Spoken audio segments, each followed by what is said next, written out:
ध्यान दो बेटा। क्वेश्चन नंबर 7 कह रहा है if the diagonal of a cyclic quadrilateral are diameter.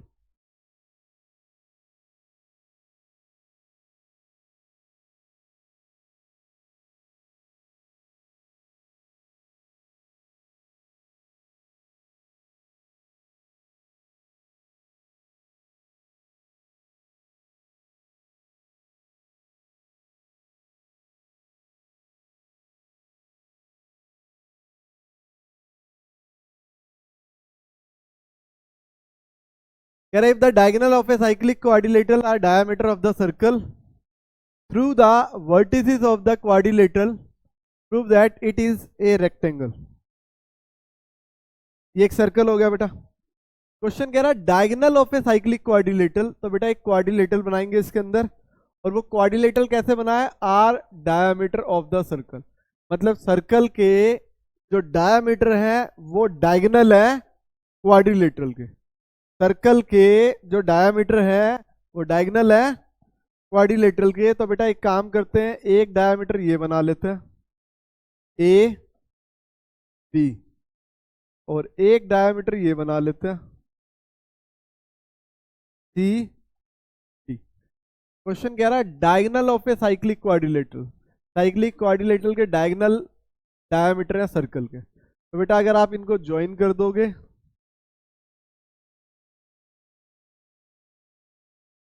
तो ये हो गया एक साइक्लिक क्वाड्रिलेटरल। बेटा ये कैसे पता आपको साइक्लिक है, सिंपल सी बात, अगर किसी क्वाड्रिलेटरल के चारों पॉइंट सर्कल के ऊपर हैं तो वो एक साइक्लिक क्वाड्रिलेटरल होता है, और साइक्लिक क्वाड्रिलेटरल की अपोजिट एंगल का सम भी 180 होता। ठीक है, अब हमने क्वेश्चन क्या कह रहा है, ये तो पता लग गया डायमीटर। आगे कह रहा है diameter of circle through the vertices of the quadrilateral. ठीक है, तो ये क्वाड्रिलेटरल के वर्टिसेस हैं A B C D. Prove that it is rectangle, आपको ये रेक्टेंगल प्रूव करना है बेटा। और बेटा रेक्टेंगल प्रूव कब होएगा, जब आपको ये पता लग जाएगा कि एंगल ए बी सी और डी ये सारे एंगल 90 डिग्री के हैं। बेटा बहुत इजी है, अब यहाँ पे एक थ्योरम लगेगी।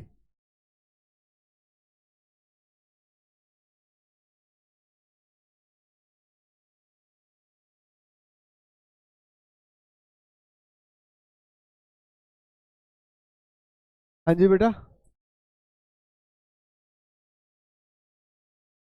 बेटा उससे उसकी जरूरत ही नहीं पड़ेगी ना, सिंपल सी एक हमारे पास थ्योरम होती है कि अगर सर्कल के अंदर कहीं भी डायामीटर बना, पहले थ्योरम समझ लो अलग से, सर्कल के अंदर अगर कहीं भी डायामीटर बना, डायामीटर मतलब एक ऐसी लाइन जो सेंटर से पास करती हुई जाती है, सर्कल के अंदर कहीं भी डायामीटर बना तो उस डायामीटर के एंड पॉइंट से जो भी लाइन सेगमेंट बनेंगे वो जहां ज्वाइन होंगे वहां हमेशा 90 होगा।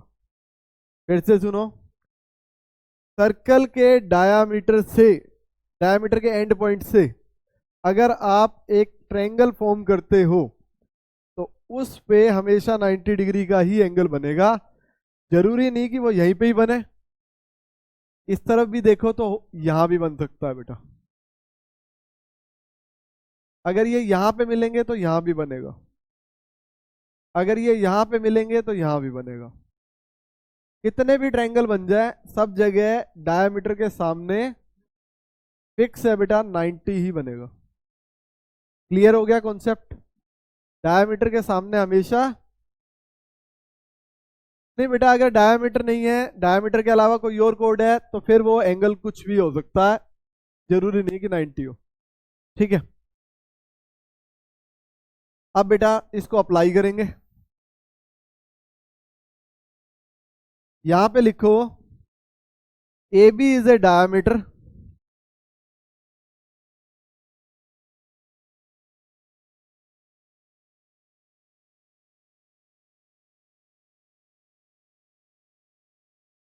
ए बी इज ए डायमीटर,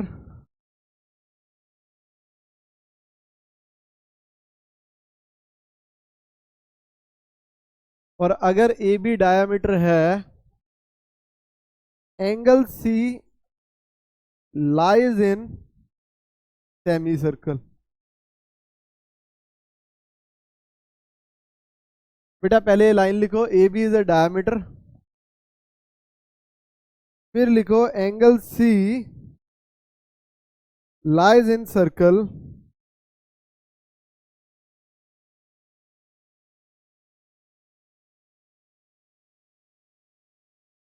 और साथ साथ एक लाइन और भी लिख लो, since diameter divide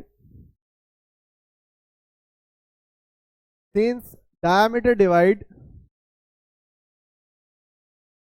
circle into semi circle,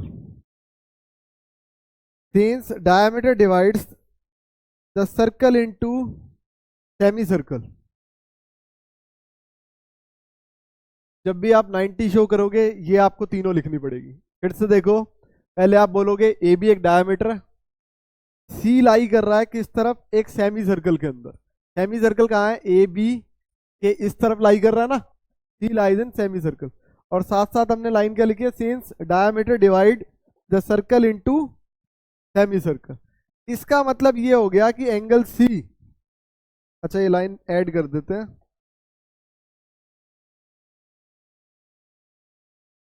diameter divides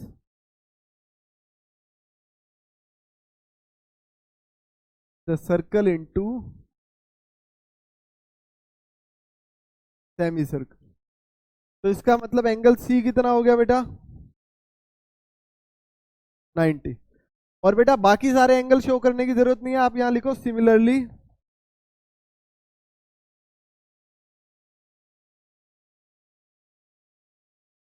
angle A, angle B, angle C और एंगल डी सारे हो जाएंगे 90। क्योंकि जैसे ए बी डायमीटर है तो सेमी सर्कल में सी आ रहा है, वैसे ही ए बी डायमीटर है तो एंगल डी भी 90। ए बी डायमीटर के इस तरफ एंगल सी है वो भी 90, ए बी डायमीटर के एंगल डी उस तरफ है वो भी। ऐसे ही सी डी भी डायमीटर है, सी डी डायमीटर के एंगल ए इस तरफ है वो भी, और सी डी डायमीटर के एंगल बी इस तरफ है तो वो भी। तो इसलिए सिमिलरली करके लिख दिया। और बेटा ये प्रूव हो गया कि एक रेक्टेंगल है, लिखो hence it is a rectangle. नहीं बेटा रेक्टेंगल है, जरूरत ही नहीं है, नहीं बेटा ये जो जैसे मैंने लिखवाया सेम लिख दो आप। है बेटा, अभी अगले क्वेश्चन में भी यही यूज होगी, उसके अगले में भी। डन बेटा, ये थ्योरम जो आपको बताई है कि डायमीटर के सामने हमेशा 90 डिग्री का एंगल बनता है, ये यहाँ नहीं बेटा, ये एक बेसिक सा रूल है जो आगे 10th में 11th में 12th में किसी भी एंट्रेंस में आप जाओगे सब जगह अप्लाई होता है। ठीक है, ये सर्कल की प्रॉपर्टी में होता। चलो बेटा आगे बढ़ते हैं अगले क्वेश्चन पे।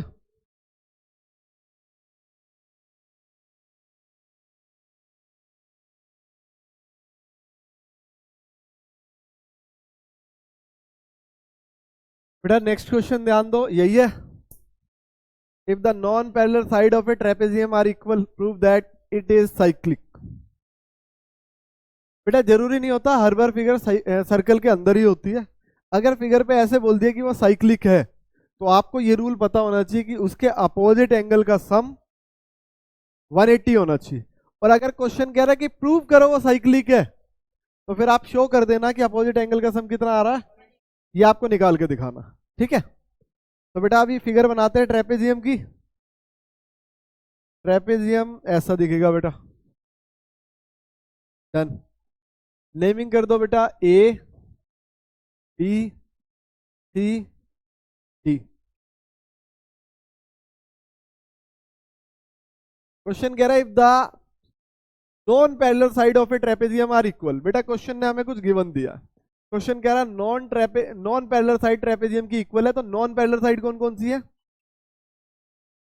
एडी इक्वल है बीसी के, ये नॉन पैरेलल साइड है। पैरेलल साइड कौन सी है बेटा, ए बी और सी डी, तो A D equal to B C, ये नॉन पैरेलल साइड मिल गई।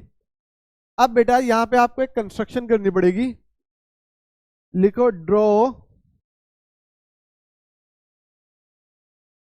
बेटा एडी के पैरेलल लाइन बना लो।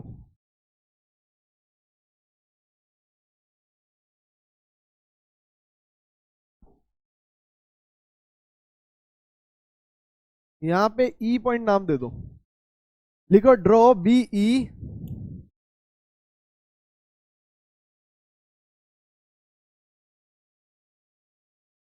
कॉमा बीई पैरेलल है किसके, एडी के।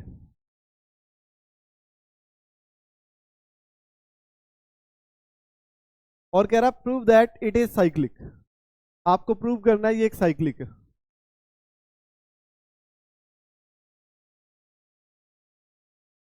आगे बेटा अभी आपने बोला एडी इक्वल है बीसी के, और अब आपने बोला एडी और बीई पैरेलल है।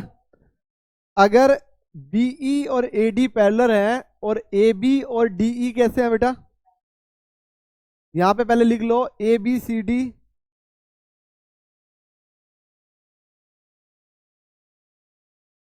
Is a trapezium. तो बेटा ट्रेपेजियम में पैरेलल दो साइडें होती है ना, ए बी पैरेलल किसके है,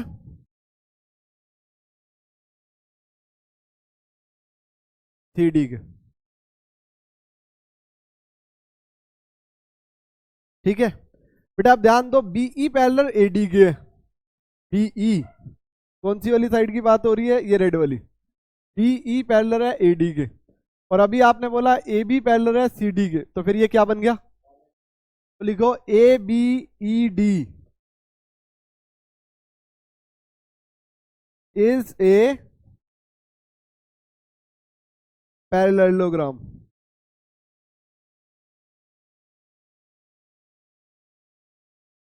और अगर A B E D parallelogram हो गया तो फिर पैरेललोग्राम की property opposite angle equal, opposite side equal and parallel, parallel थी तभी हमने पैरेललोग्राम बोला, अब इक्वल शो करना है।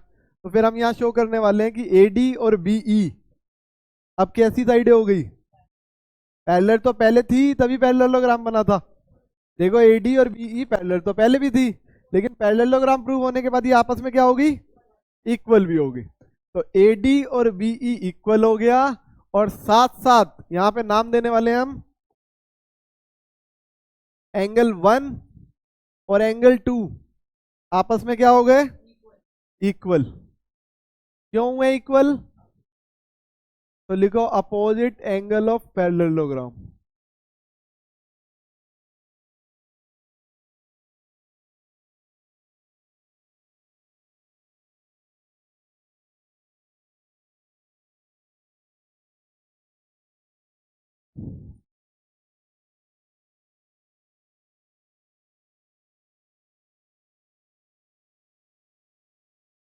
बेटा 1 और 2 इक्वल हो चुके हैं। अब बेटा अगर ध्यान दो तो एंगल 2 और 3 एंगल एक स्ट्रेट लाइन पे है, तो आप ये बोल सकते हो 2 + 3 का सम क्या होगा,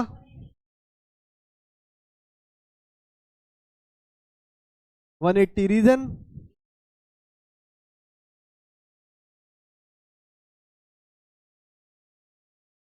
बेटा ये सब कर क्यों रहे हैं हम, आपको मोटिव भी पता होना चाहिए चलने के साथ साथ। बेटा हम किस डायरेक्शन में बढ़ रहे हैं, हम यहाँ पे ये प्रूव करने वाले हैं if the non parallel side of a trapezium are equal given है, prove that it is cyclic. Cyclic का मतलब क्या होता है कि अपोजिट एंगल का सम। तो हम यहाँ पे एंगल 1 और एंगल 4 का सम क्या शो करने वाले हैं, बहुत इजीली कर देंगे। कैसे, क्योंकि अभी हम ए बी ई डी को पैरेललोग्राम प्रूव कर चुके हैं, जिससे हमने 1 और 2 को इक्वल कर लिया। ठीक है, और बेटा 2 + 3 का सम 180 कर चुके हैं। अब हमें 2 की जगह यहाँ पे क्या लिखना है और 3 की जगह क्या लिखना है। अगर हम 1 + 4 बना पाए और ये इक्वल टू 180 हो गया तो फिर प्रूव हो जाएगा कि ये एक साइक्लिक क्वाड्रिलेटरल है या साइक्लिक ट्रेपेजियम, कोई भी शेप बोल दो, साइक्लिक होने का मतलब 180। ठीक है, ये प्रूव हो जाएगा। तो बेटा अभी हम यहाँ पे क्या करने वाले हैं, 2 1 के इक्वल रेडी हो चुका है, तो 2 को 1 लिख सकते हैं और 3 को क्या बनाना, तो 3 को 4 बनाने के लिए अब काम करेंगे। अभी थोड़ी देर पहले हमने यहाँ पे क्या बोला, अब यहाँ फोकस करो, एडी किसके इक्वल है, एडी इक्वल है बीसी के। तो ये लाइन यहाँ पे हम वापस रिपीट लिख रहे हैं, एडी इक्वल है बीसी के। और बेटा अब थोड़ी देर बाद हमने क्या बोला, एडी किसके इक्वल है, एडी इक्वल है बीई के। तो यहाँ भी ये भी लिख लो AD इक्वल टू BE। तो अब आप समझ रहे हो इन दोनों का मतलब क्या बना। तो फिर BC और BE भी इक्वल हो गए, तो BC इक्वल टू BE। और अगर BC इक्वल टू BE हो गया तो फिगर में देखो, फिगर में देखो BC इक्वल टू BE हो गया तो फिर BEC ट्रायंगल कैसा ट्रायंगल हो गया, आइसोसेलेस ट्रायंगल। लिखो in triangle BCE BE equal हो चुका है BC के। और अगर BE BC के इक्वल हो गया तो फिर BE के सामने वाला एंगल कौन सा है, BE के सामने वाला एंगल,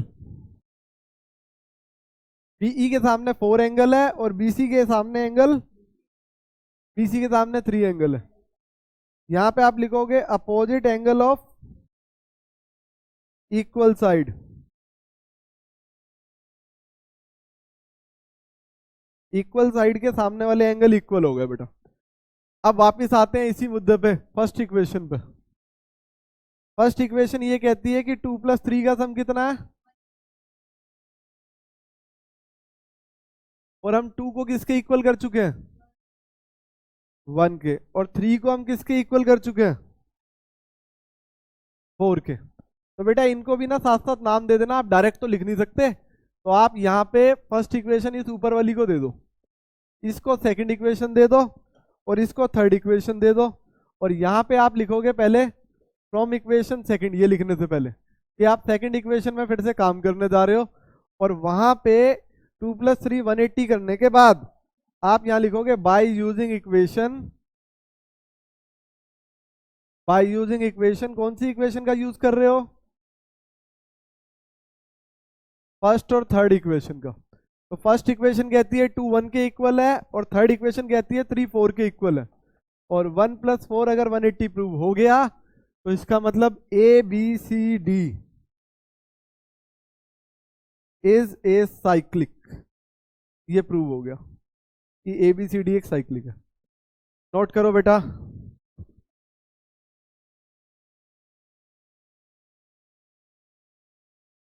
है ना बेटा क्वेश्चन डरावना, खतरनाक सा क्वेश्चन, और फिगर उससे भी ज्यादा खतरनाक, लेकिन क्वेश्चन में कुछ भी नहीं है। ध्यान दो। हाँ बेटा चलो क्वेश्चन को छोड़ने वाले हैं, लेकिन 2 बातें कर लेते हैं और क्वेश्चन खत्म हो जाएगा। चलो क्वेश्चन छोड़ने से पहले 2 बातें। हाँ बेटा मतलब छोड़ते छोड़ते क्वेश्चन खत्म हो जाएगा बेटा, इतना छोटा क्वेश्चन। समझो बेटा, क्वेश्चन रीड करते ही आपको क्वेश्चन क्लियर हो जाएगा बातों बातों में। क्वेश्चन कह रहा है 2 circle intersect 2 point B and C। 2 circle एक दूसरे को कट कर रहे हैं B और C पे, B और C के पॉइंट पे फोकस करो, बस कहानी खत्म। दिख गया क्या कह रहा है, 2 line segment ABD and BBQ। 2 line segment है बेटा ABD, एक लाइन दिख रही है ABD, एक लाइन दिख रही है ABD, और PBQ। बेटा कुछ खास मतलब नहीं है, सिंपल सी बात है। कह रहा है ABD एक लाइन है सीधी आपको दिख रही है, और PBQ एक लाइन है सीधी दिख रही है। कह रहा है are drawn to intersect the circle at A। इन दोनों लाइनों में एक दूसरे को कहां पे कट किया है, सर्कल को कहां पे कट किया, एक बार A पे, एक बार D पे, एक बार P पे, और एक बार Q पे। बेटा ये फालतू की लाइन है, कोई सेंस नहीं है, आप टेंशन मत लो, बिल्कुल सिंपल क्वेश्चन है। कह रहा है सी फिगर 10.40, इस फिगर में देखेंगे प्रूव करना आपको ACP, ये काम की बात है सिर्फ। ACP को हम रेड कर देते हैं, एंगल C की बात हो रही है, ACP इतना वाला एंगल दिख गया। दूसरा कह रहा है QCD, QCD इतना वाला एंगल दिख गया।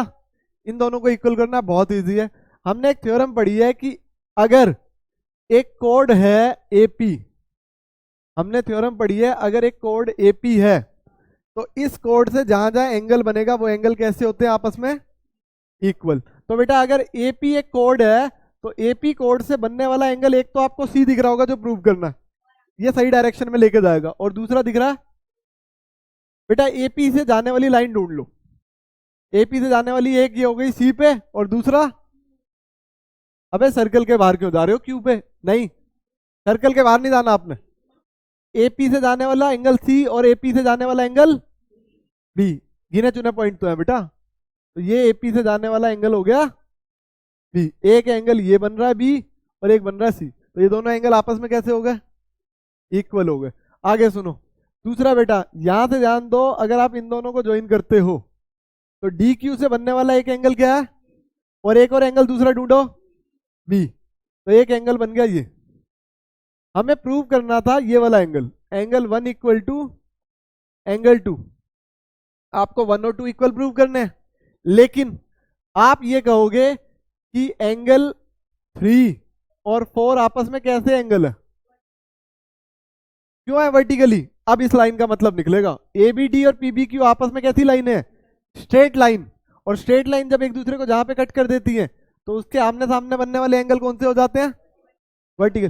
तो 3 और 4 वर्टिकली अपोजिट एंगल है, और 3 एंगल किसके इक्वल था, और 4 एंगल किसके इक्वल था, तो फिर 1 और 2 भी आपस में, क्वेश्चन खत्म। 3 लाइनें लिखो फटाफट जल्दी से, ध्यान दो बेटा। सबसे पहले लिखो ड्रॉ एपी या ज्वाइन एपी लिख लो।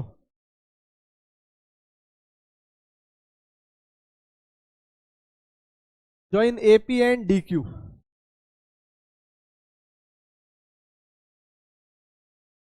इन दोनों को ज्वाइन किया। अब हम बोल रहे हैं एपी से बनने वाला एंगल, एंगल पहले ये लिख लो, AP is a code.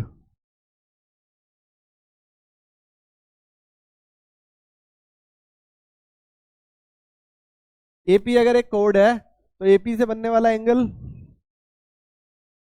1 equal है एंगल 3 के, इसे फर्स्ट इक्वेशन मान लो। अब दूसरी तरफ लिख लो डी क्यू इज ए कोड। हाँ जी बेटा, हाँ बेटा, एपी एक कोड है और कोड से बनने वाले एंगल सेम होते हैं। अच्छा बेटा 1 और 3 के बीच में, यहाँ पे 1 और 3 के बाद आपको रीजन लिखना है। क्या रीजन लिखवाया था, angle lies in same segment, तो ये रीजन लिखो, angle lies in same segment.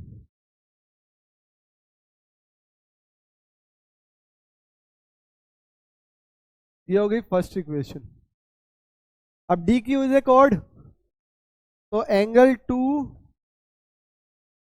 और एंगल 4 इक्वल है, इसका भी रीजन सेम, एंगल लाइज इन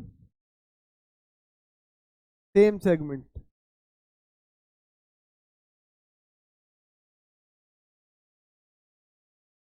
ये हो गई सेकंड इक्वेशन। अब एंगल 3 और 4 आपस में कैसे एंगल है, vertical opposite angle.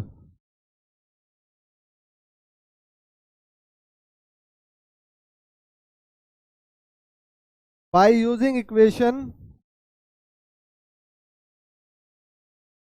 First and second, first equation कह रही है 3 की जगह क्या लिख सकते हैं, 3 की जगह 1, और सेकंड इक्वेशन कह रही है 4 की जगह क्या लिख सकते हैं, तो यहाँ 2 कर दो, और 1 और 2 आपस में इक्वल हो गए। यही है एंगल एसीपी और क्यूसीडी। एसीपी इक्वल हो गया एंगल क्यूसीडी के, हेंस प्रूव।